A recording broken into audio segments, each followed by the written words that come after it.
구독, 좋아요, 그리고 공유까지도 눌러주시면 저에게 도움이 되겠습니다.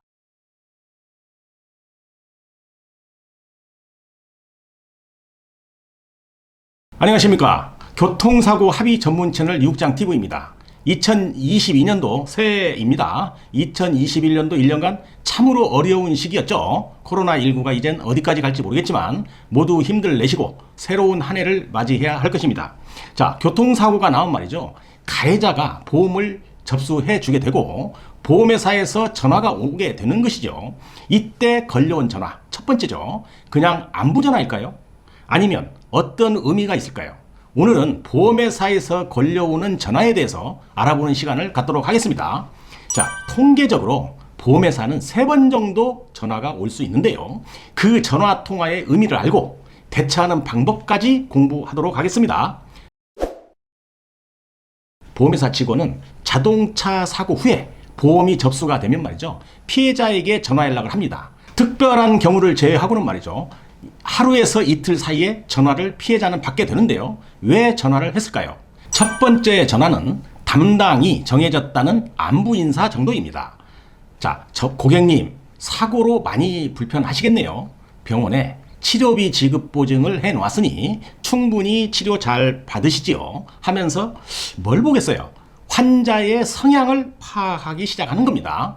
피해자에게 이것저것을 물어보기도 하고요. 개인정보 동의를 해달라는 이야기도 할 것입니다. 첫 번째 전화는 이렇게 상당히 부드럽게 환자를 대하면서 환자의 성향이나 그 어떤 정도만 파악을 하게 되는 것이죠. 쉽게 이야기를 하면 피해자를 알기 위한 탐색 전화로 보시면 정확합니다. 치료 잘 받으시라 하고 전화는 끝나는 것입니다.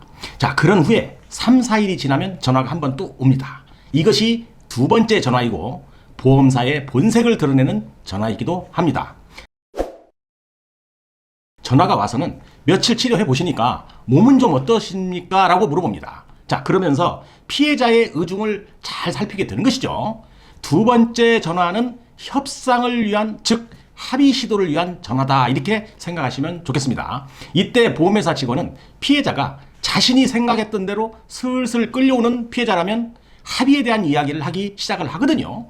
피해자는 이때 몇 가지 이야기는 하지 않도록 주의해야 할 것입니다. 첫 번째는요, 내가 회사나 개인적으로 좀 일이 바쁘다, 이런 이야기라든지, 아니면 여성인 경우에 집안에 어린이가 있고 살림을 해야 되는지 어떻게 하지, 이런 이야기. 또 세 번째는 개인 사업을 하는데 내가 없으면 일이 좀 안 되는데, 이런 이야기 절대 해서는 안 됩니다. 이런 이야기를 하는 순간 보험사 직원은 피해자의 약점을 알기 때문에 불리할 수 있다는 것입니다. 어찌 됐든지 간에 두 번째 전화에서는 보험사의 본색이 드러나게 되는 것이죠. 자, 고객님, 합의할 의사가 있으면 합의금 산출해 드리겠습니다. 과실이 조금이라도 있는 환자라면 병원이 치료가 길어지면 말이죠. 나중에 합의금이 줄어들 수 있다는 등, 또 과실이 아예 없다면 병원에 치료비가 많이 나가게 되는데 고객님에게 합의금으로 좀 더 얹혀서 줄 테니까 합의를 하는 게 어떨지 아주 집요하게 합의를 권유하는 시점이 이 시기인 것입니다. 합의금도 약 50만 원, 80만 원, 100만 원, 그때그때 환자의 성향에 따라서 부르기도 하는 것이죠. 특별한 기준도 사실은 없는 것입니다. 이때는 무조건 합의를 하고 종결해야 한다는 생각으로 보험회사는 접근을 하겠죠. 많은 피해자들이 큰 부상이 아닌 경우에 합의를 이 시점에 하게 되는데요. 이때 한 합의가 정말 잘한 합의가 될 수 있을까요? 이렇게 환자를 잘 다루는 보험회사 직원을 우리가 일명 선수라고 부르는데요. 준비 안 된 교통사고 피해자들은 이때쯤 아주 헐값으로 합의를 하고 마는 경우가 있는 것입니다. 나중에 먼 훗날 내가 너무 경솔했구나 후회하는 사람도 많다는 것이죠. 세 번째 전화가 온다는 것은 아직 피해자가 합의를 안 했다는 것이죠. 두 번째 전화로 어느 정도 피해자들이 합의를 많이 하게 되는데요. 이때 합의에 동의하지 않은 피해자에게는 또 며칠이 지나서 세 번째 전화가 오게 되는 것입니다. 이 시점에는 보험사 담당이 방향을 정하는 마지막 전화가 되는 것입니다. 엄청 적극적인 협상이 들어오게 되는 것이죠. 자, 두 번째 제시했던 금액보다도 조금 더 합의금을 제시하기도 합니다. 향후 치료비도 어느 정도 인정을 해서 합의금에 더해 드릴 테니 합의를 하시지요 하면서 처음 제시했던 금액의 2배 정도까지도 금액이 늘어나는 시기인 것입니다.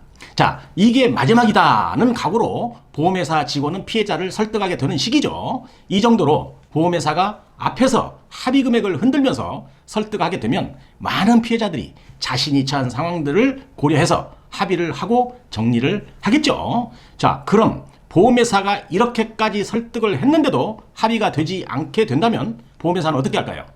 그 이후로는 어느 정도 손을 놓게 되는 것입니다. 피해자 관리 노트에는 말이죠, 합의가 어려운 피해자로 메모가 들어갈 것이고, 그 뒤로는 보험회사에서 먼저 전화하지 않을 것입니다. 즉 이제는 알아서 하라는 의미입니다.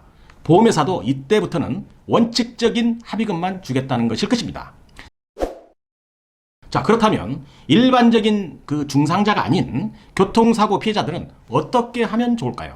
제일 좋은 시나리오는 세 번째 전화가 오면 이때 합의금 제시에는 합의를 신중하게 고려해 봐야 하는 것입니다. 만약 이때에도 합의를 하지 않게 되면 보험회사 직원은 더 이상 관심 갖지 않습니다. 알아서 하라는 뜻이거든요. 피해자의 계속적인 치료로 인해서 병원 치료비도 많이 나가게 되었으니 보험사 입장에서는 원칙적인 계산으로만 합의금을 주겠다고 하면서 합의에 대한 적극성을 보이지 않을 수 있기 때문에, 만약 합의를 하게 된다면 세 번째 전화 정도에서는 내가 받을 수 있는 최대한의 합의금으로 협상을 해보는 것이 아주 좋은 방법이 될 수 있는 것입니다. 만약 이때를 놓치게 되면 이제는 장기전으로 갈 수밖에 없는 것입니다.